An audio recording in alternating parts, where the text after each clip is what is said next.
মক্কার কাফেররা বলতেছে এই যুদ্ধে আমরা অংশগ্রহণ, কারণ আল্লাহ রাসূল বলে দিয়েছে সাহাবীরা তোমরা ভয় পাও না, এই যুদ্ধে আল্লাহ আমাদেরকে বিজয় দান করবে। মক্কার বড় বড় নেতারা মারা যাবে।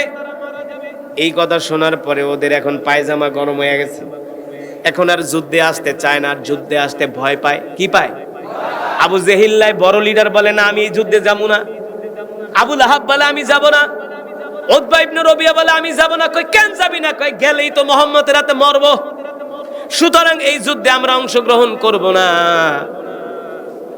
এই কথা শোনার পরে মিস্টার ইবলিশ, নাম কি? মিস্টার ইবলিশ কয় যে কোনো মূল্যে মক্কার বড় বড় লিডারদেরকে যুদ্ধের ময়দানে আমাকে নিতে হবে। এবার ইবলিশ মক্কার একজন নেতা আছে যার নাম হলো সুরাকা ইবনে মালিক। নাম কি? সুরাকা ইবনে মালিকের সুরত ধরছে ইবলিশ শয়তান। সে তো যে কারো রূপ ধারণ, ইবলিশ শয়তান যেই কারো রূপ ধারণ করতে পারে। সুরাকা ইবনে মালিকের সুরত ধইরা মক্কার মানুষদেরকে আয়েশা বলতেছে শোনো, আমি হলাম তোমাদের নেতা সুরাকা ইবনে মালিক, আমি তোমাদেরকে ওয়াদা দিলাম যুদ্ধের ময়দানে আমি তোমাদেরকে নিয়ে যাব, আমি থাকবো সবার অগ্রভাগে। শুধু সবার অগ্রভাগে থাকবো না, যুদ্ধের পতাকা থাকবে আমার হাতে। ইবলিশ কইতাছে, ভালো করে খেয়াল করেন ইবলিশ কিভাবে ধোঁকা দেয় দেখেন। এই ইবলিশ শয়তান এখনো কিন্তু আমাদের গ্রামে আছে, আছে কি আছে না? ইবলিশ কিভাবে ধোঁকা দেয় ভালো করে খেয়াল করো মুসলমান যুবক বন্ধুরা আমার। ইবলিশ শয়তান সুরাকা ইবনে মালিকের সুরত ধরে বলে আমি তোমাদেরকে যুদ্ধের ময়দানে নিব, আমি থাকবো সবার। সুরাকা ইবনে মালিক এবার পতাকা নিয়ে আগে আগে যায় আর বলে মক্কার জনগণের আমি তোমাদের নেতা, আমি তোমাদের আগে থাকবো, পতাকা আমার হাতে দাও।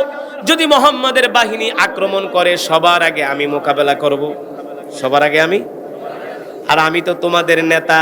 আসলে কিন্তু সে সুরাকা ইবনে মালিক না, সে হলো ইবলিশ, সে হলো ইবলিশ। এবার আগে আগে পতাকা নিয়ে আসে, যুদ্ধের ময়দানে যায়। মক্কার বড় বড় নেতারা কয় যাব। আল্লাহ তাআলা কোরআনুল কারীমের আয়াত নাজিল করে দিয়েছে, وَإِذْ زَيَّنَ لَهُمُ الشَّيْطَانُ أَعْمَالَهُمْ وَقَالَ لَا غَالِبَ لَكُمُ الْيَوْمَ مِنَ النَّاسِ وَإِنِّي جَارٌ لَكُمْ فَلَمَّا تَرَاءَتِ الْفِئَتَانِ نَكَصَ عَلَى عَقِبَيْهِ وَقَالَ إِنِّي بَرِيءٌ مِّنكُمْ إِنِّي أَرَى مَا لَا تَرَوْنَ إِنِّي أَخَافُ اللَّهَ وَاللَّهُ شَدِيدُ الْعِقَابِ। ইবলিশ শয়তান আয়েশা মানুষদেরকে উত্তেজিত করে আর বলে শোনো, আজকের যুদ্ধে তোমরাই বিজয় অর্জন করবা, তোমাদেরকে হারানোর মতো কোনো শক্তি এখন পৃথিবীতে নাই। এই কথা বলতেছে কে? ইবলিশ। আর আল্লাহ তাআলা বলতেছেন বালা ইন তাসবিরু ওয়া তাত্তাকু ওয়া ইয়াতুকুম মিন ফাওরিহিম হাদা ইউমদিদকুম রাব্বুকুম বিখামসাতি আলাফিম মিনাল মালাইকাতি মুসাউইমিন। নবী হে আমার, আপনি যুদ্ধের ময়দানে যান, আপনি যুদ্ধের ময়দানে যাওয়ার পরে আমি আল্লাহ আসমান থেকে আপনার জন্য 5000 ফেরেশতা পাঠায়া দিব। কয় হাজার? আল্লাহ তাআলা বলতেছে আমি আপনাকে 5000 ফেরেশতা দিয়ে সাহায্য করব, আপনি যুদ্ধে বিজয় অর্জন করবেন। আর ইবলিশ শয়তান কয় না, ওয়াকালা লা গালিবা লাকুমুল ইয়াওমা মিনান নাস। আরে শোনো, তোমরাই মুহাম্মাদের বাহিনীর উপরে বিজয় অর্জন করবা, মুহাম্মাদের বাহিনীকে তোমরা হারাইবা, তোমরাই এই যুদ্ধে জিতবা, তোমরাই বিজয় অর্জন করবা। সুতরাং তোমরা যুদ্ধে যাও, আমি তোমাদের সাথে আছি। আপনাদের কাছে আমার প্রশ্ন, ইবলিশ শয়তানের কথা সত্য নাকি আমার রবের কথা? জোরে বলেন। আমার আল্লাহ তাআলা বলতেছেন আমি আল্লাহ তোমাদেরকে বিজয় দান করব। ইবলিশ শয়তান মক্কার কাফেরদেরকে কয় না, তোমাদেরকে হারানোর মতো কোনো ক্ষমতা কারো নাই। নাউজুবিল্লাহ। এবার দেখেন কি হয়। আবু জেহেল ইবলিশের কথা বিশ্বাস করে না, ভয় পায়, কারণ কাফেররা তো ভয়ই পাবে। খসিরাত দুনিয়া ওয়াল আখিরা, ওদের দুনিয়াও শেষ, আখিরাতও শেষ। ওরা মইরা গেলেই তো শেষ। কিন্তু মুমিন যদি মারা যায়, মুমিনের কোনো ভয় নাই, কারণ মুমিন মারা গেলেই তো জান্নাতে চলে যাবে। ঠিক কিনা বলে? মুমিনের আসল বাড়ি হলো জান্নাত। কথা কয় না? আসসিজনুল মুমিনি ওয়া জান্নাতুল কাফির। মুমিনের জন্য এই দুনিয়াটা হলো জেলখানা, আর কাফেরদের জন্য হলো জান্নাত। আর আমাদের জন্য কবরটা হলো, জান্নাতটা হলো আমাদের জন্য আরামের জায়গা, ঠিক কিনা বলেন? কিন্তু কাফেররা তো মনে করে ওরা মারা গেলে ওদের সব শেষ হয়ে যাবে, কারণ ওদেরকে মরার পরেই ওদের উপর আযাব শুরু হয়ে যাবে। আর আমরা মৃত্যুবরণ করার সাথে সাথে হুর গিলমানরা আমাদের জন্য শরবত নিয়ে দাঁড়ায় থাকবে, ঠিক কিনা বলেন? সুন্দরী সুন্দরী হুরেরা আমাদের জন্য অপেক্ষা করবে। সুবহানাল্লাহ বলেন। সুন্দরী সুন্দরী হুরেরা, এই যুবক, কোন মেয়ের পিছনে ঘোরো? কোন মেয়ের পিছনে ঘোরো?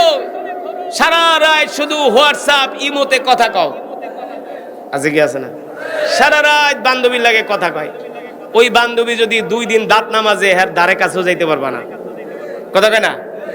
আর আল্লাহ তাআলা মুমিনের জন্য এমন জান্নাত বানায় রাখছে, সুবহানাল্লাহ, এমন জান্নাত আর এমন হুর বানায় রাখছে, ওই হুরেরা যদি একবার দুনিয়ার দিকে তাকায় হাসি দিত, আল্লাহ রাসূল বলেন হুরের দাঁতের আলোতে সারা পৃথিবী আলোকিত হয়ে যেত। এত সুন্দর হুর। আরে বাদাইমারা, এগুলা চিনোস না, দুনিয়ার পিছনে ঘুরতেছস, ঠিক কিনা বলেন? আল্লাহ রাসূল বলতেছে সাহাবীরা আমরা শহীদ হলে চলে যাব জান্নাতে, আর ওরা শহীদ হলে, ওরা মরলে যাবে জাহান্নামে, ঠিক কিনা বলেন? এবার ইবলিস শয়তান ওদেরকে উত্তেজিত করে। মক্কার বড় বড় লিডাররা কয় না, যুদ্ধে যাবো না। এবার মক্কার লিডারদের মধ্যে আর একটা বড় হারামি, ওর নাম হলো ওলীদ ইবনে মুগীরা। ওলীদ ইবনে মুগীরা আইসাকে, আবু জেহেল তুমি কও যুদ্ধে যাবা কি যাবা না? আবু জেহেলকে ভাই মাপ চাই, আমি যাবো না, গেলেই মইরা যামু। ওলীদ ইবনে মুগীরা রাগ করে বলে তুমি যদি যুদ্ধে যাইতে ভয় পাও তাহলে একটা কাজ করো, তুমি তো পুরুষ। আমি পুরুষ মানে পুরুষ, তোমার কি বিশ্বাস হয় না আমি যে পুরুষ? ওলীদ ইবনে মুগীরা কয় না, তুমি যুদ্ধে যাইতে চাও না, পুরুষ মানুষ কখনো ভয় পায় না। আবু জেহেল কয় ভাই রে, এত কষ্ট করে টাকা পয়সা কামাইছি, চুরি বাটপারি কইরা, চুরি মানুষের সম্পদ আত্মসাৎ করছি, মরে গেলেই তো শেষ, এগুলো তো আমার কিছু খাইতে হইব, মরে গেলেই তো শেষ, আমি এই যুদ্ধে যাব না। ওলীদ ইবনে মুগীরা কয় যদি যুদ্ধে না যাইতে চাও তাহলে তোমার জন্য চুরি কিনা আনি, চুরি পইরা ঘরের ভিতরে বসে থাকো। এই কথা কর পরে আবু জেহেল উত্তেজিত হয়ে গেছে, না যুদ্ধে যাব। এবার মক্কার বড় বড় লিডাররা যুদ্ধের ময়দানে রওনা দিছে। ইবলিস শয়তান সুরাকা ইবনে মালিকের সুরত দইরা পতাকা নিয়ে সবার আগে সবার যখন মক্কা থেকে বের হইছে, অর্ধেক পথে আসার পরে এবার ইবলিস শয়তান সবার সামনে থেকে পতাকা ফালায় দিছে দৌড়। কে কে? ইবলিস শয়তান পতাকা ফালায় দিছে দৌড়। পিছনের থেকে আবু জেহেল ইবলিস শয়তানের হাত ধরে কয় দোস্ত কই যাও? কয় আমারে ধরিস না। কয় কেন? কয় অবস্থা বেশি ভালো না। কয় তুমি তো আমাদেরকে উত্তেজিত কইরা বক্তব্য দিয়া যুদ্ধের ময়দানে নিয়ে আসলে, এখন তুমি পালায় যাও কেন? ইবলিস শয়তান কয় وَإِذْ زَيَّنَ لَهُمُ الشَّيْطَانُ أَعْمَالَهُمْ وَقَالَ لَا غَالِبَ لَكُمُ الْيَوْمَ مِنَ النَّاسِ وَإِنِّي جَارٌ لَكُمْ فَلَمَّا تَرَاءَتِ الْفِئَتَانِ نَكَصَ عَلَى عَقِبَيْهِ وَقَالَ إِنِّي بَرِيءٌ مِنْكُمْ إِنِّي أَرَى مَا لَا تَرَوْنَ إِنِّي أَخَافُ اللَّهَ। ইবলিস শয়তান কয় ভাই রে, আমি তো ইবলিস শয়তান, তোরা তো চিনোস না, আসলে তো আমি সুরাকা ইবনে মালিক। আমি তো সুরাকা ইবনে মালিকের সুরত ধরছি তোকে ধোঁকা দেওয়ানোর জন্য। কিন্তু ইন্নী আরা মা লা তারাউনা, আরে বেটা আমি আকাশের দিকে তাকায়া যা দেখি তোরা তো দেখোস না। কারণ ইবলিস শয়তান সব দেখতে পায়, মানুষের রগে রগে ঢুকতে পারে। ইবলিস শয়তান সব কিছু দেখে, কিন্তু মানুষ তো। আবু জেহেল লাগো বলতেছে আরে আমি আকাশের দিকে তাকায়া যা দেখতেছি তোরা তো তা দেখোস না। মক্কার বড় বড় লিডাররা কয় কি দেখতেছেন বস? কয় দেখতেছি আসমান থেকে পাগড়িওয়ালা জুব্বাওয়ালারা বড় বড় তরবারি নিয়ে নামতাছে। ইবলিস শয়তান কয় তোরা একটাও সামনে যাইস না, গেলে সবগুলা মরবি, গেলে সবগুলা। ইবলিস শয়তান এখন বলে ইন্নী আরা মা লা তারাউনা ইন্নী আখাফুল্লাহ, ভাইরে আমি আল্লাহরে ভয় করি, আমি গেলাম। আল্লাহু শাদীদুল ইকাব, যদি তোরা যা সবগুলা মাইর খাবি, তোদেরকে আযাব দেওয়া হবে। এখন ইবলিস শয়তানের হাত পাও ধরে কয় দোস্ত তুমি থাকো। কয় না আমি মরতে রাজি না, আমি গেলাম। এই কথা কয়ে পতাকা ফালায় দেয় ইবলিস শয়তান বাড়ির দিকে দৌড়। এখন আলী ইবলিস শয়তানরে পায় না। এবার ওলীদ ইবনে মুগীরা নেতৃত্ব দিয়া আবু জেহেলরা বলে চলো কপালে যা আছে মুহাম্মদের সাথে আমরা লড়াই করব। যখন মক্কার কাফেররা বিশাল বাহিনী নিয়ে বদরের প্রান্তরে আসলো, কোথায়? বদরের প্রান্তরে আসলো। মদিনা শরীফ থেকে 80 কিলোমিটার বদর, সুহাদায়ে বদর। আমি আমার নিজের চোখে এইবার যায়া যেই পাহাড়ের মধ্যে 5000 ফেরেশতা নামছে, ওই পাহাড়টা আমি আমার নিজের চোখে দেখে আসছি। নোয়াখালীর অনেক মানুষ সৌদি আরবে থাকে, এখানে দুই একজন আছে কিনা ওই পাহাড়টা দেখছেন? ওই পাহাড়টার নাম হলো জাবালে মালাইকা। কেউ দেখছেন? দেখছেন কি ওই মাহফিলে? দেখছেন? বদরের পাশে যে পাহাড়টা যেখানে ফেরেশতা নামছে, পাহাড়টা দেখছেন? জাবালে মালাইকা। ওই পাহাড়ে ফেরেশতা নামছে, ওটাকে বলা হয় ফেরেশতাদের পাহাড়। জাবালে মালাইকা একসাথে 5000 ফেরেশতা নামছে। আশ্চর্যের বিষয় কি জানেন?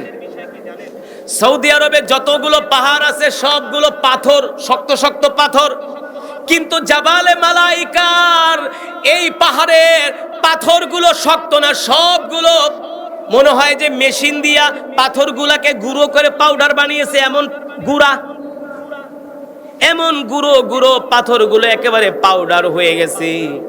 আমি ওখানে অনেক বড় বড় শায়েখদেরকে জিজ্ঞেস করলাম, সৌদি আরবের সব পাহাড়গুলো হলো শক্ত শক্ত বড় বড় পাথরের পাহাড়, কিন্তু জাবাইলে মালাইকার পাথরগুলো হলো একেবারে পাউডারের মতো। কারণ কি? বলে ভাই, কারণ হলো এই পাহাড়ের উপরে যখন 1000 একসাথে 5000 ফেরেশতা নামছে, ফেরেশতাদের পায়ের আঘাতে এক একটা পাথর গুঁড়া হয়ে গেছে। তো ওই ফেরেশতারা যদি আবু জেহেল লাগো ধরবে আর পটকা মাছের মতো টিপ দিবে, হ্যাঁ, ধরবে আর পায়ের নিচে পাড়া দিয়ে একেবারে বেলের মতো ফাটায় ফেলাইবো। কিন্তু এইটা তো আর মূর্খ আবু জেহেলরা দেখে নাই। দেখছে কে? কে দেখছে? ইবলিশ দেখে কয়, ইন্নি আরা মালা তারাও না ইন্নি আখাফুল্লাহ, আমি যা দেখি তোরা তা দেখোস না। এক একজন 60-70 হাত লম্বা বড় বড় তরবারি নিয়ে নামতেছে, এগুলা সামনে পড়লে তরবারি লাগবে না, থাপ্পড়ের চোটেই শেষ, থাপ্পড়ের চোটেই। ইবলিশ শয়তানকে আমি গেলাম, তোরা যুদ্ধ কর। ইবলিশ শয়তান ভাইগা গেছে। এবার মক্কার 1000 বিশাল বাহিনী ওই ময়দানে আসার পরে তারা খুশিতে এক একজন পাগল পাড়া, তারা গোয়েন্দা পাঠাইছে, যায় দেখো মোহাম্মদের সৈন্য সংখ্যা কত। আয়েশা দেখে আল্লাহ রসুল মাত্র 313 জন নিয়ে আসছে। 313 জন সাহাবী দুর্বল, এক একজনের খেতে না খেতে খেতে হাড্ডি বের হয়ে গেছে, গালের গোস্ত নাই, বুকের গোস্ত নাই, হাড্ডি বের হয়ে গেছে। এখন আবু জেহেলরা বলতেছে, এ তোমরা কেউ নাস্তা খায়ও না, মোহাম্মদের বাহিনীর সাথে আমরা আধা ঘন্টা যুদ্ধ কইরা বিজয় অর্জন কইরা একসাথে নাস্তা খাবো। আল্লাহ কয়, আয় নাস্তাটা খাওয়াই। মক্কার কাফেরদের সৈন্য সংখ্যা হলো 1000। এ যুবক ভালো করে শোনো, এই ঘটনাগুলো তোমাদেরকে স্কুল কলেজে ইউনিভার্সিটিতে পড়ায় না, না পড়ানোর কারণে আমাদের যুবকরা নাস্তিক হয়ে যাইতেছে, কথা কেনা? এই ইতিহাসগুলো যদি মুসলমান যুবকদেরকে পড়ানো হতো, স্কুল কলেজ ইউনিভার্সিটিতে পড়ানো হতো, তাহলে যুবকরা ভাবতো যে আমরা কেমন মুসলমান, ঠিক কিনা বলেন? আল্লাহ আমাদেরকে কতটা ভালোবাসেন, আমরা কোন নবীর উম্মত। এই ঘটনাগুলো যদি যুবকদেরকে পড়ানো হতো, প্রত্যেকটা যুবকদারি ঈমানওয়ালা আল্লাহওয়ালা হয়ে যাইতো। কিন্তু আমাদের কলেজ ইউনিভার্সিটিতে এখন পড়ায় রবীন্দ্রনাথের জীবনী, অমুক চ্যাটার্জি, অমুক ব্যানার্জির গল্প, হ্যাঁ, অমুক চন্দ্যোপাধ্যায়, অমুক বন্দ্যোপাধ্যায়। এখন আবার ইউনূস সরকার বলতেছে সে নাকি প্রতিটা স্কুল, প্রাইমারি স্কুলে এক একজন করে গানের শিক্ষক নিয়োগ দিবে। শুনছেন আপনারা? শোনেন নাই?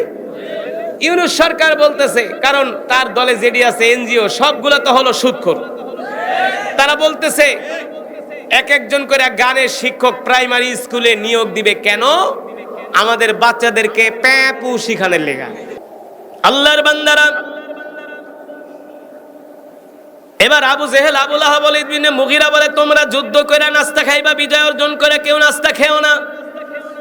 এর কারণ হলো মুসলমানদের সৈন্য সংখ্যা 313 জন, কিন্তু ঘোড়া হলো 2টা। কয়টা? আর তরবারি হলো 2টা, আর উট হলো 17টা। আর কাফেরদের ঘোড়া ছিল 700, তরবারি ছিল 700, ডাল ছিল 700। তো 700 মানুষ যদি একবারে ময়দানে দৌড় শুরু করে ঘোড়া আর তরবারি নিয়ে, 313 জন তো আসলেই দাঁড়ানোর কথা। কিন্তু কাফেররা জানে না মুসলমানদের বিজয় অর্জন অস্ত্র দিয়া হয় না, সৈন্য দিয়া হয় না। মুসলমানদের বিজয় অর্জন হয় আসমানের থেকে, ফায়সালা হয়। কোত্থেকে? আসমান থেকে মুসলমানের বিজয়ের ফায়সালা হয়, ঠিক কিনা বলেন? ও মুসলমান আল্লাহর বান্দারা, এবার আল্লাহর নবী বিশ্ব নবী রহমাতুল্লিল আলামিন বদরের প্রান্তরে আইসা একটা সেজদায় পড়ে গেলেন। সেজদা দিয়া আল্লাহ তাআলার কাছে দোয়া করতেছেন, আল্লাহ এই যুদ্ধে আপনি আমাদেরকে বিজয় দান করেন। যদি আমরা এই যুদ্ধে হেরে যাই তাহলে ইসলামের নাম নিশানা মুছে যাবে। আল্লাহ আল্লাহ 13 বছর দাওয়াত দিয়া 313 জন জোগাড় করছি, আল্লাহ আপনি আমাদেরকে বিজয় দান করেন। আল্লাহ তাআলা কোরআনুল কারীমের মধ্যে আয়াত নাজিল করে দিলেন, সুম্মা আনজালাল্লাহু সাকিনাতাহু আলা রাসূলিহি ওয়া আলাল মুমিনিনা ওয়া আনজালা জুনুদাল লাম তারাওহা ওয়া আযাবাল্লাযীনা কাফারু ওয়া যালিকা জাযাউজ জালিমিন। আল্লাহ তাআলা ডাক দিয়ে বলে, হাবিব আপনি যুদ্ধের ময়দানে আসছেন, আমি আল্লাহ আপনাকে একা ছেড়ে দেই নাই, আমি আল্লাহ আপনার সাথে আছি। একটু পরে আমি আল্লাহ আসমান থেকে আপনার জন্য বৃষ্টি বর্ষণ করব। আপনারা যেই জায়গাটায় আছেন এই জায়গাটা বৃষ্টির পানি হবে, আর বৃষ্টির পানি হওয়ার কারণে এই জায়গাটা শক্ত হয়ে যাবে। শক্ত হওয়ার কারণে আপনারা যুদ্ধ করে সুবিধা করতে পারবেন। বৃষ্টির পানিতে আপনাদের কলিজা ঠান্ডা হয়ে যাবে, শরীর ঠান্ডা হয়ে যাবে, আপনারা কাফেরদের সাথে পূর্ণ শক্তি নিয়ে লড়াই করতে পারবেন। আল্লাহ তাআলা আসমান থেকে বৃষ্টি বর্ষণ করে মুসলমানদেরকে সাহায্য করলেন। আরবের বুকে যখন যুদ্ধ হতো তখন যুদ্ধের নিয়ম ছিল, যাদের কাছে পানি থাকে বেশি তারাই যুদ্ধের ময়দানে সুবিধা করতে পারে। তার কারণ হলো বাংলাদেশের গরম আর সৌদি আরবের গরম তো আর এক না। এক যারা সৌদি আরব গেছেন, গরম কারে কয় কত প্রকারও কি হ্যাঁ, মারাত্মক গরম, প্রায় 50 ডিগ্রি সেলসিয়াস গরম। ওই গরমে একটা ডিম ভাঙ্গা ফালাইলের সাথে সাথে পোষ হয়ে যায়, এত গরম। একে তো মরুভূমির গরম, দ্বিতীয়ত পাথরের গরম। যাদের কাছে পানি থাকে তারাই যুদ্ধের ময়দানে বিজয় অর্জন করে। আল্লাহ তাআলা বলে, হাবিব আপনাকে আমি বৃষ্টি দিতেছি, দিয়া আপনাদেরকে ঠান্ডা করে দিতেছি। আপনারা যে জায়গায় আছেন এখানে বালুর ভিতরে পাড়া দিলে পা গেড়ে যায়, পা গেড়ে যায়। আর যখন বালুর ভিতরে বৃষ্টি হয় তখন বৃষ্টি কি বালু কি হয়, শক্ত হয়ে যায় না, তখন আর পা গাড়ে না, ঘোড়ার পাও গাড়ে না, পায়েও ঠান্ডা লাগে, যুদ্ধ করেও আরাম। দেখেন আল্লাহ তাআলা মুসলমানদেরকে সাহায্য করার জন্য আসমান থেকে বৃষ্টি দিলেন। বৃষ্টি না, 5000 ফেরেশতা পাঠাইলেন। আল্লাহু আকবার। সাহাবীরা বদরের প্রান্তরে আইসা দেখতেছে কোথাও পানির কূপ পাওয়া যায় কিনা। একটা পানির কূপ পাওয়া গেল। সাহাবীরা পানি হাতে নিয়ে মুখে দিয়ে দেখে পানি হলো লবণাক্ত। কি লবণাক্ত পানি খাওয়া যায়? খাওয়া যায় না। সাহাবীরা হাতে পানি নেওয়ার পরে দেখে তিতা। আল্লাহ রসুলের কাছে গেলেন, ওগো রসুল আমরা তো বদরের প্রান্তরে একটা পানির কূপ পাইছি। আল্লাহ রসুল বলে, কূপ পাইছো, পানি নিয়ে আসো। না, পানি তো তিতা লবণাক্ত। আল্লাহ রসুলকে তাহলে আমাকে সাথে নিয়ে চলো। আল্লাহু আকবার। আল্লাহ রসুল ওই কূপের কাছে গেলেন, মুখ থেকে একটু থুতু নিয়া কূপের পানিতে মিশালেন, সাথে সাথে লবণাক্ত পানি আল্লাহ রসুলের থুতু মোবারকের বরকতে মিষ্টি হয়ে গেছে। আল্লাহু আকবার। সেই কূপের নাম হলো বীরে শেফা। বীরে, সেই কূপটা এখনো আছে, এখনো আছে। আমি নিজের চোখে দেখে আসছি। সেই কূপ থেকে লক্ষ লক্ষ মানুষ পানি নিতেছে গ্ল্যানে করে। পানি শেষ হয় না, কিয়ামত পর্যন্ত শেষ হবে না। এটা হলো আল্লাহ রসুলের বরকত, এটা হলো আল্লাহ রসুলের মুজিজা, ঠিক কিনা বলেন? সুতরাং মুসলমান, যেই বদরের প্রান্তরে আল্লাহ তাআলা আল্লাহ রসুলকে 5000 ফেরেশতা দিয়ে সাহায্য করছে কি করছে না? জোরে বলেন। আসমান থেকে বৃষ্টি দিয়ে সাহায্য করছে। ওই আল্লাহ আছে কি আছে না? জোরে বলেন, ওই আল্লাহ আছে কি আছে না? আল্লাহ তাআলার ফেরেশতা আছে কি আছে না?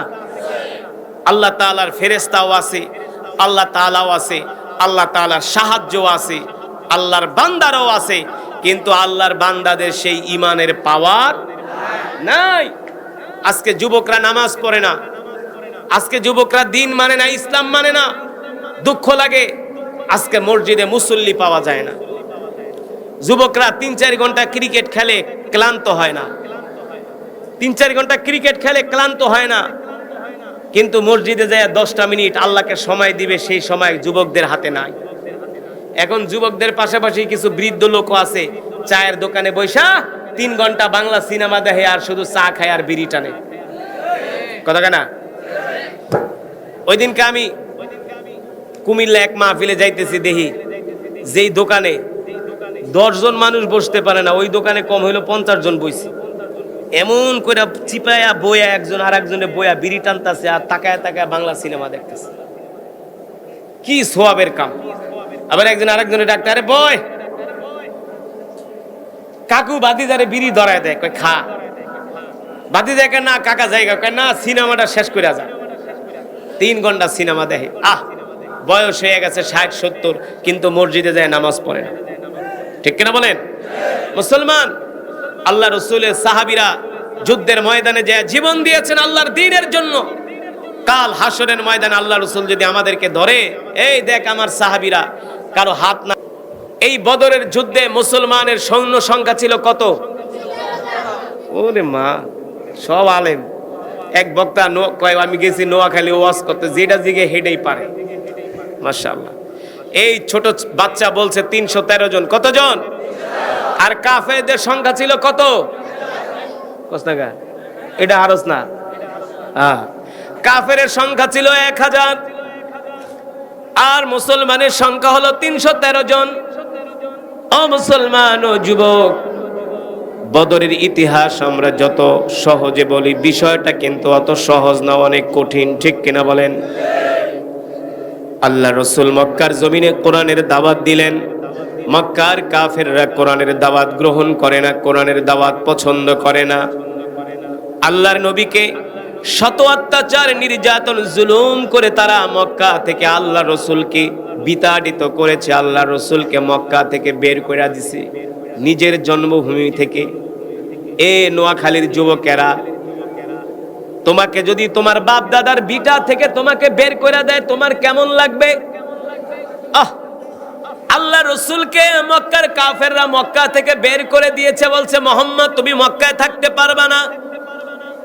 আল্লাহ রসুল রাস্তায় বের হয়, আল্লাহ নবীর রাস্তার ভিতরে কাটা দিয়ে দেয়, আল্লাহ রসুল হাঁটতে পারে না। আল্লাহ রসুলকে মক্কার কাফেররা দেখলে মিথ্যাবাদী, জাদুকর বলে গালি দেয়, গণক বলে গালি দেয়। আল্লাহ তাআলা কোরআনুল কারীমের মধ্যে বলেন, মা আনতা বিনিআমাতি রাব্বিকা বিকাহিনি ওয়ালা মাজনুন। নবী হে আমার, মক্কার কাফেররা আপনাকে পাগল বলে, আপনাকে গণক বলে, জাদুকর বলে। নবী আপনি গণক না, জাদুকর না। ওয়ামা আরসালনাকা ইল্লা রাহমাতাল লিল আলামিন। আমি আল্লাহ তাআলা ঘোষণা করতেছি আপনি হলেন নবী। আপনি হলেন। মক্কার কাফেররা বলে গণক, জাদুকর। আল্লাহ তাআলা বলেন না না না, আমি আল্লাহ বলি আপনি হলেন নবী, আপনি হলেন রাহমাতুল লিল। আরো জোরে বলেন, আপনি হলেন। মাশাআল্লাহ। আল্লাহ তাআলা অন্য আয়াতে বলছেন, মা কানা মুহাম্মাদুন আবা আহাদিম মির রিজালিকুম ওয়ালাকিন রাসূলুল্লাহি ওয়া খাতামান নাবিয়্যিন। নবী আপনি শেষ নবী, আপনার পরে এই পৃথিবীর জমিনে আর কোন নবীর আগমন হবে না। সেই নবী রাহমাতুল লিল আলামিন মক্কায় গিয়েছেন। মক্কা থেকে আল্লাহ রাসূল মদিনায় গিয়েছেন। মদিনায় যাওয়ার পরেও মক্কার কাফেররা আল্লাহ রসুলকে শান্তিতে থাকতে দিল না। মক্কা থেকে 1000 অশ্বারোহী বাহিনী মুসলমানদের উপর আক্রমণ করার জন্য তারা মক্কা থেকে বের হয়ে গেল। যখন আল্লাহ রসুল জানতে পারলেন মক্কা থেকে 1000 কাফের আসতেছে মুসলমানদের উপর আক্রমণ করার জন্য, আল্লাহ তাআলার কাছে আল্লাহ রসুল দোয়া করলেন, আয় আল্লাহ তাআলা আপনি আমাদেরকে সাহায্য করেন, এই যুদ্ধে আপনি আমাদেরকে বিজয় দান করেন। আল্লাহ তাআলা ঘোষণা দিয়ে দিলেন, নবী আমি আল্লাহ শুধু আপনাকে বিজয় দান করবই না, এই যুদ্ধে মক্কার বড় বড় লিডাররা আপনাদের হাতে তারা নিহত হবে। এই যুদ্ধে আবু জেহেল মারা যাবে, উতবা ইবনে রবিয়া মারা যাবে। কেউ জীবন নিয়ে যুদ্ধের ময়দান থেকে ফিরতে পারবে না। আল্লাহু আকবার। আল্লাহ তাআলা যখন জিবরাইলের মাধ্যমে জানায় দিছে, আল্লাহ তাআলা ঘোষণা করে দিয়েছেন, সাহাবীরা তোমরা ভয় পেও না, এই যুদ্ধে মক্কার বড় বড় কাফেররা মারা যাবে। এই কথা যখন মক্কার কাফেরদের কানে পৌঁছেছে যে আল্লাহ রাসূল মুহাম্মদ সাল্লাল্লাহু আলাইহি সাল্লাম বলছে এই যুদ্ধে মক্কার বড় বড় নেতারা মারা, এই কথা শোনার পরে এখন মক্কার বড় বড় নেতারা একজন আরেকজনকে বলে, দোস্ত আমরা মোহাম্মদকে মিথ্যাবাদী বলি, জাদুকর বলি। আসলে কিন্তু মোহাম্মদ মিথ্যাবাদী না, জাদুকর না। আর মোহাম্মদের জবান দিয়া কোনোদিন মিথ্যা কথা বের হয় না, কোনো একটা অসার কথা বের হয় না, কোনো একটা বাড়তি কথা মোহাম্মদ বলে না। মোহাম্মদ যেহেতু বলছে এই যুদ্ধে মক্কার বড় বড় লিডাররা মারা যাবে, তার মানে আমরা আর কেউ এই যুদ্ধের ময়দান থেকে জীবিত ফিরে আসতে পারবো না, জান নিয়ে ফিরে আসতে পারবো না, আমরা মারা যাব। যেহেতু মারা যাব, আর মারা গেলেই তো আমাদের সব কিছু শেষ, তার মানে এই যুদ্ধে আমরা অংশগ্রহণ করব না। আল্লাহু আকবার। কারো পা নাই, কারো চোখ নাই, কারো বুক চিরে কলিজা টেনে বের করা হয়েছে, কেউ বিকলাঙ্গ অবস্থায় খোরাতে খোরাতে হাসরের ময়দানে উঠবে। কারো হাত থেকে রক্ত ঝরতেছে, পা থেকে রক্ত ঝরতেছে, শরীর থেকে রক্ত ঝরতেছে, এই অবস্থায় শহীদরা উঠবে। আল্লাহ রসুল সবার জন্য সুপারিশ করবে। তখন আমরা আমাদের মতো গরু খাওয়া মুসলমানরা যে বলবে, আল্লাহ রসুল আমিও তো আপনার উম্মত, আপনি আমার জন্য একটু সুপারিশ করেন। আল্লাহ রসুল বলবে, আমার সাহাবীদের দিকে তাকায় দেখ, আমার সাহাবীরা বদরে, ওহুদে, খন্দকে, মুতায় আমার সাহাবীরা যুদ্ধ করতে যায়, এক একজনের হাত নাই, কাফেররা হাত কেটে ফেলাইছে, পাও কেটে ফেলছে, কান কাটছে কান, নাক কাটছে নাক, কলিজা ছিঁড়ে ফেলছে। এই অবস্থায় সাহাবীরা রক্তাক্ত অবস্থায় উঠবে হাসরের ময়দানে। আল্লাহ রাসূল বলবে, আমার সাহাবীদের শরীর থেকে রক্ত ঝরে, আর তোদের শরীর থেকে রক্ত তো দূরের কথা, তোদের শরীরে তো একটা ফুলের টোকাও নাই, একটা ফুলের টোকাও নাই। আল্লাহ রাসূল বলবে, ঠিক আছে যা, তোদের জন্য আমি আজকে সুপারিশ করতাম, যদি তোদের কপালে একটা দাগ থাকতো, একটা চিহ্ন থাকতো, যদি তোদের কপাল দিয়া নূর চমকাইতো। এই কপালে দাগ থাকে কাদের? কাদের? নামাজীদের চেহারার ভিতরে দাগ পড়ে যায়, কপালে দাগ পড়ে যায়। এখন যুবকদের দাগ কপালে পড়ে না, যুবকদের দাগ পড়ে এলো অন্তরের মধ্যে। কথা কইতে কইতে, গুনাহ করতে করতে অন্তর দাগ পড়ে গেছে, ঠিক কিনা বলেন? এই জন্য আল্লাহ রাসূল একটা দোয়া শিখায় দিছে, ইয়া মুকাল্লিবাল কুলুব সাব্বিত কলবি আলা দীনিক, ইয়া মুসাররিফাল কুলুব সাররিফ কলবি আলা তাআতিক। আল্লাহ রাসূল এই দোয়াটা এত বেশি বেশি করতেন। কেন করতেন? আল্লাহ রাসূল আল্লাহ তাআলার কাছে দোয়া করে বলতেন, আল্লাহ আপনি আমাকে অর্থ দেন, আল্লাহ আপনি আমাকে সন্তান দেন, আল্লাহ আমাকে ক্ষমতা দেন, আল্লাহ আমাকে দীর্ঘ হায়াত দেন। আল্লাহ রাসূল এই দোয়া বেশি বেশি করতেন না। আল্লাহ রাসূল একটা দোয়া করতেন, ইয়া মুকাল্লিবাল কুলুব সাব্বিত কলবি আলা দীনিক, ইয়া মুসাররিফাল কুলুব সাররিফ কলবি আলা তাআতিক। আয় আল্লাহ তাআলা, আমি যেন মৃত্যুর আগ পর্যন্ত দ্বীন এবং ইসলামের উপরে অটল থাকতে পারি। দ্বীন এবং ইসলামের উপরে কি থাকতে পারি? অটল। আপনাদের কাছে আমার প্রশ্ন, কয়জন এই মজমার বইতে 100-র ভিতরে 5 জনও খুঁজে পাওয়া যাইব না যারা মোনাজাতে আল্লাহকে বলছেন, আল্লাহ আমি যেন মৃত্যুর আগ পর্যন্ত ইসলামের উপরে অটল থাকতে পারি? কয়জন দোয়া করছেন? খালি হাত উঠাইলে কোন আল্লাহ আমার একটা আমেরিকার ভিসা পাওয়ায় দেন, কথা বলে না। যে এইখানে যায় খালি বলে, আল্লাহ আমাকে একটা লন্ডনের ভিসা পাওয়ায় দেন। সিলেটে গেছে ওয়াজ করতে, হাবিজ সাহেব, খারি সাহেব একটা দোয়া করুক কাজ, যাতে আল্লাহ আমাকে একটা লন্ডনের ভিসা পাওয়ায় দেয়। যত যুবকের কাছে যায় খালি হুজুর দোয়া করেন যাতে একটা চাকরি হয়। ঠিক আছে, চাকরিও লাগবে, ভিসাও লাগবে, কিন্তু আগে তো দ্বীনের উপরে অটল থাকতে হবে, ইসলামের উপর অটল থাকতে হবে, ঠিক কিনা বলেন? সুতরাং আমরা ইসলামের উপর অটল থাকতে চাই তো? আল্লাহ আমাদের কবুল করুন বলি আমিন। আমরা কোরআনকে ভালোবাসি, কথা বলে না, দ্বীনকে ভালোবাসি, ইসলামকে ভালোবাসি, মৃত্যুর আগ পর্যন্ত আমরা আলেম ওলামাদের সাথে থাকতে চাই। চান তো? আজকে যে মাদ্রাসার মাহফিলে আসছেন কেমন লাগলো? গোলাম, আরো জোরে বলি, আমরা কার গোলাম?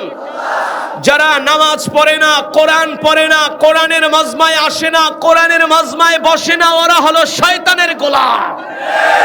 যারা ওয়াজ মাহফিলে আইসা চায়ের দোকানে আড্ডা আড্ডা মারে, মাহফিলের প্যান্ডেলে আসে না, ওরা হলো গরু খাওয়া মুসলমান। ঠিক কিনা বলেন? সারা জীবন খালি চাই খাবি আর আড্ডাই মারবি, কপাল পোড়া কোথাকার। মাহফিলে আইসা শুধু ঘোরে আর আড্ডা মারে। আছে কি আছে না?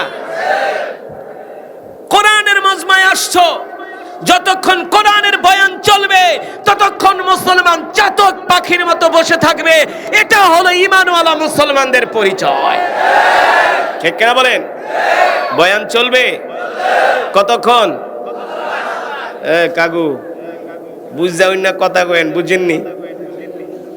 আন্নে কইবেন হুজুর সারা রাত বয়ান চললো, বুঝেননি? আন্নে 5 মিনিট পরে 10 মিনিট পরে উঠে যাইবেন, এটা হবে না। আমরা শেষ মোনাজাত দিয়া যাব, রাজি আছেন? দেখা যাবে নোয়াখালীর মুসলমানের ইমানের পাওয়ার কত। শেষ মোনাজাত দিয়া কে কে বাড়িতে যাবেন হাত উঠে আল্লাহকে দেখান। শেষ মোনাজাত দিয়ে যাবেন তো ইনশাআল্লাহ? ওয়াদা করছেন তো ইনশাআল্লাহ? হাত নাড়ায় দেখান। আল্লাহ কবুল করুন, আল্লাহ কবুল করুন। মাশাআল্লাহ, হাত নামান। মিয়া, এই কোরআনের মজমায় যতক্ষণ বসে থাকবেন আল্লাহ তাআলার অগণিত রহমতের ফেরেশতারা আমাদের জন্য দোয়া করতে থাকবে। বিশ্বাস করেন না? এই মজমাটাকে আল্লাহ রাসূল বলছেন ফেরেশতারা বেষ্টন করে আছে, চতুর্দিকে ব্যারিকেড দিয়ে দাঁড়ায় আছে আর দোয়া করতেছে, আল্লাহ এই বেটা এই বস, দোয়া করতেছে আল্লাহ এই যুবকটাকে মাফ করে দেন। এই যুবক কোরআনের মাহফিলে আসছে আপনার মহব্বতে। ঠিক কিনা বলেন? সুতরাং ওঠাউঠি করা যাবে না। ওয়াদা করছেন তো? একজন উঠবেন, বয়ান শেষ করে মোনাজাত দিয়ে দিব, কোনো ওঠাউঠি করা যাবে না।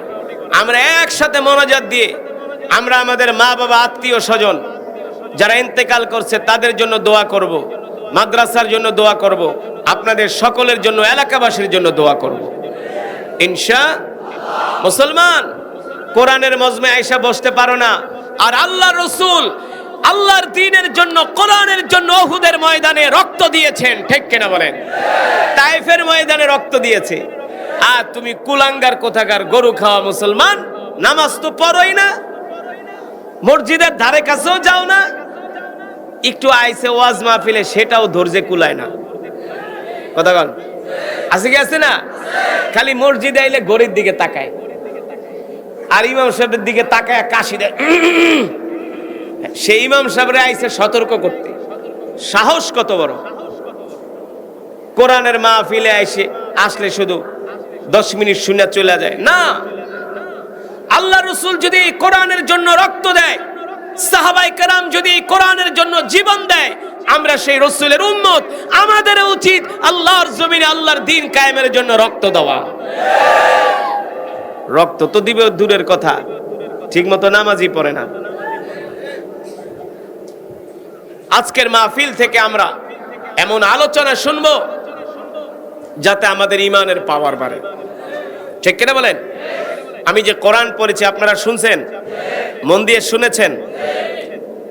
আমি যে পড়ছি এটা যে আমার কত কষ্ট হয়েছে তা আমি বুঝি, কারণ আমার যে সাউন্ড দরকার সে সাউন্ড তো আমি পাই নাই। আমি দিই টান আর মাইকে কয় তুই সামনে টান দিস না, বয়া থাক। আমার যে কত কষ্ট হয়েছে আমি জানি। কিন্তু আপনারা যদি কোরআনের মজমায় তারপরেও বসে থাকেন তাহলে কষ্ট কিছুটা কমবে, যে না নোয়াখালীর মানুষ ধার্মিক। আর নোয়াখালী এমন একটা জেলা, নোয়াখালীর মধ্যে সবচেয়ে আলেম ওলামা বেশি। ঠিক কিনা বলেন? নোয়াখালীর মানুষ সচেতন, শিক্ষিত, আবার অনেক চালাকও। সৌদি আরবে গেলে জিগায় আন্নের বাড়ি কে আর বাড়ি নোয়াখালী, যাই দুবাই আর আপনার বাড়ি কে আর বাড়ি নোয়াখালী। গেছি সেই মিশরে পড়াশোনা করতে, একেবারে ভূমধ্য সাগরের পাশে, দেখি এক নোয়াখালী ব্যবসা করে, বাড়ি কে হুজুর আন্নে আরে চিনেন না, আর বাড়ি নোয়াখালী। সারা পৃথিবীতে নোয়াখালী আছে, মেড ইন নোয়াখালী। নোয়াখালীর মানুষ হলো ধার্মিক। এই নোয়াখালীর জমিনে অনেক আল্লাহওয়ালার জন্ম হয়েছে। ঠিক কিনা বলেন? অনেক বড় বড় মহান বুজুর্গের জন্ম হয়েছে। নোয়াখালীর মাটি ইসলামের জন্য উর্বর ঘাঁটি। নোয়াখালীর মানুষ আল্লাহ ছাড়া কাউকে ভয় পায় না। ঠিক কিনা? হ্যাঁ মুসলমান, এখন সময় এসেছে আমাদের জেগে ওঠা, আর ঘুমায় থাকার সময় নাই। আর চুপ থাকার সময় নয়, হয়তো হুকুমত নয় তো শাহাদাত, ঠিক কিনা বলেন? অনেক দেখা হয়েছে, এবার আল্লাহর জমিনে আল্লাহর দিন কায়েম করতে হবে, আল্লাহর জমিনে আল্লাহর দিন। কিন্তু দিন কায়েম করতে হলে তো উলামায়ে কেরামের সাথে থাকতে হবে। এখন যে খাইবেন চা আর করবেন গল্প আর টানবেন বিড়ি, তাই দিন কায়েম কিভাবে হবে? আল্লাহ রসুল যে দিন কায়েম করেছেন, রসুলের সাহাবীরা রসুলের সাথে ডানে ছিলেন, বামে ছিলেন, সামনে ছিলেন, পিছনে ছিলেন, ঠিক কিনা বলেন? ইসলামের ইতিহাসে একটা যুদ্ধ হয়েছে যার নাম হলো বদর। নাম কি? বদর।